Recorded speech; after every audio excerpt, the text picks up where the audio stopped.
Okay, fight fans and fight fiends, welcome back to Manny's Thoughts. I, of course, Manny MTL or Manny Montreal. Make sure to check me out on Facebook, Twitter, Instagram, and obviously thefightcity.com.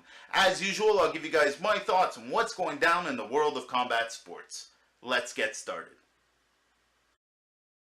Okay, so first off, before I get to congratulations, just a couple quick notes for you. There were a few changes to the Grant Brothers card.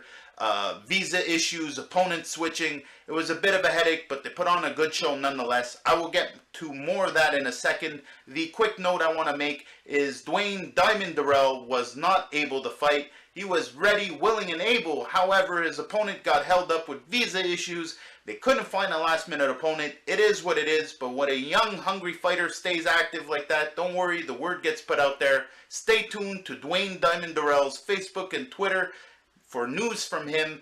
I am pretty confident there's going to be an announcement sometime this week, so look forward to Dwayne Durrell actually getting to fight. Now, the other thing is Rudy Pierre-Paul unfortunately scored a draw in his fight. He had a really tough opponent, and it was a very competitive fight. But don't worry, he will hold his head high. I expect him to hit the gym hard this summer.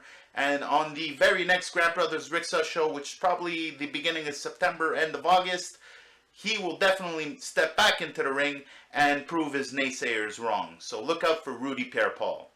And real quick, before I get on to the congratulations and wrap up of last week's events, I was dead wrong about the UFC. I got two of the major fights absolutely, positively wrong, but it is what it is. It is the fight game, and that's why I don't bet on these things. That being said, what a terrific night of fights from Grant Brothers Boxing and Ricksa Promotions at La Torrue. With all the last-minute issues, they were still very competitive fights, and it was a very successful night overall. So, congratulations are due to Cape Coral import Bruno Berdician from Luce Bute's camp, training with the Grant Brothers. Just a fantastic young fighter. I've been mentioning him and his brother for a little while now. Make sure to check this kid's fight out. I have the whole thing up on Periscope, and I got a couple quick highlights on the YouTube. It is filmed and will be televised on RDS2, so I got to be careful with how much I do. But look out for him. Fantastic fight on his part, a 4-round unanimous decision, and it was a clear unanimous decision. Terrific fight from this kid. Next up, Golden Garcia, Manitas de Oro, Ojos Locos. Man, what a terrific fight from him. Knowing with everything this guy puts up with, all the actual life issues that he deals with, the guy works, an 8-hour day every day and still competes in the ring, still puts his hours in the gym. No excuses.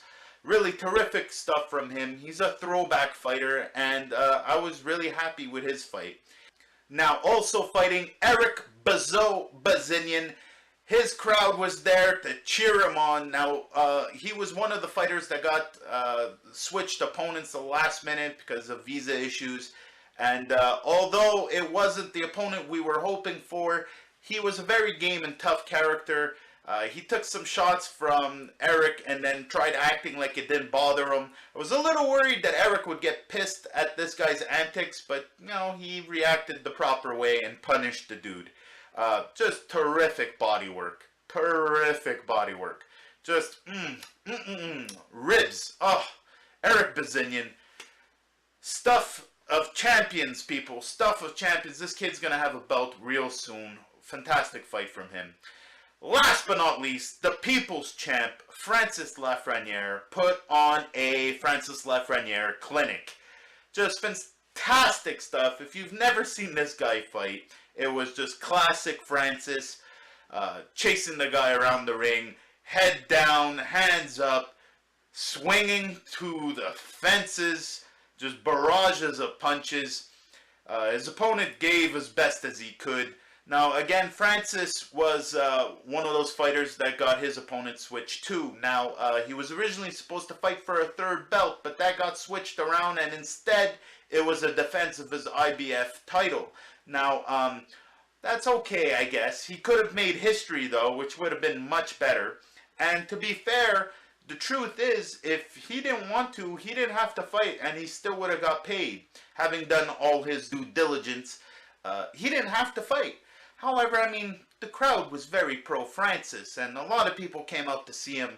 And the People's Champ's called the People's Champ for a reason, and he wasn't going to disappoint. And boy, did he deliver. Just a fantastic fight from Francis Lafreniere. Another one in the books, improving his record. Hopefully making him more appetizing to the fans out there. I really wish all of you, everyone that watches this show, share and talk about Francis Lafreniere as much as humanly possible. The clock is ticking on this kid's career. I'm telling you, he is star stuff. This population, the people in this province will eat him up if they just get to see him. Trust me on this. Francis Lafreniere, congratulations on another successful outing. Now, as far as the UFC goes, like I mentioned earlier, I was dead wrong about the Patrick Cote and Rory fights. Really tough losses. Rory's fight a little less because it's almost as if Thompson won by not doing too much and, you know, kind of negated Rory's stuff. And Rory was trying to try new stuff out and it wasn't working, so it wasn't a beating, you know. However, Cote's fight was a little one-sided. Cowboy just put it on. We were expecting him to strike with him, and he didn't strike at all. He was very smart. You know, the striking he was doing wasn't, you know, crazy kickboxing, which is what I was expecting. And fantastic fight from Cowboy.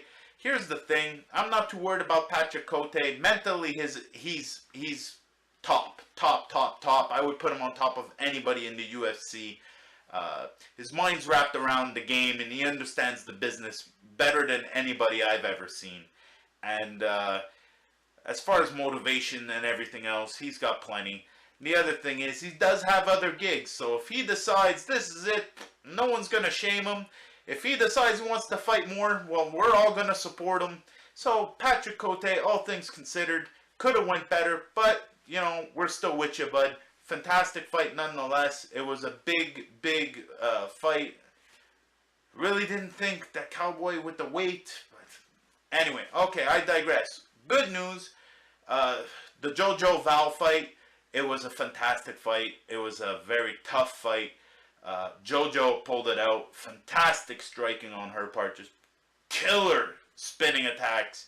And good on her for having the killer instinct. She had Val turned around and she chased after him. She even gave her a Charlie horse, I think. Man, just tough, brutal, painstaking fight. But, you know, the two downsides of that fight. Number one, Reebok people really got to start working on the women's wear. This is not the first time I've seen Valerie Latorno or other female members that are maybe a little more well-endowed have issues with their bra or tank top or whatever, or combination, whatever the hell it is, but they got to do something about it being more secure. There was almost a couple of Janet Jackson incidents, and I think Val messing with her shirt messed with her game a bit. Now, I don't think it caused her to lose. I'm not using that as an excuse. However, it's still an issue that they're going to encounter in the very near future, so they may as well correct it.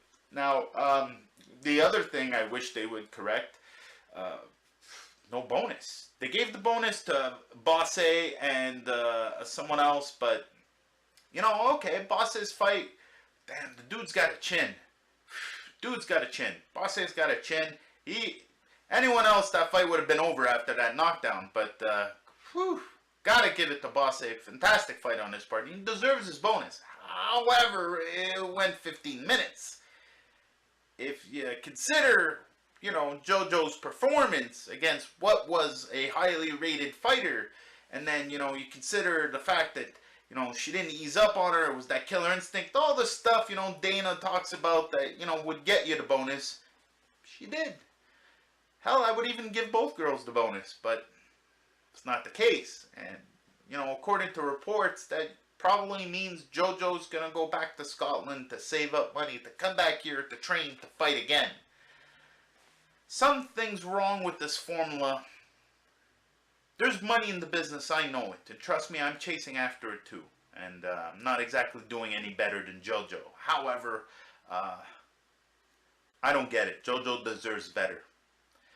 Well, that's it for this week's episode. Make sure to like, share, subscribe. I've got another episode loaded up on YouTube and on thefightcity.com for you guys to check out what to watch. I've broken up the show to make it a little less long.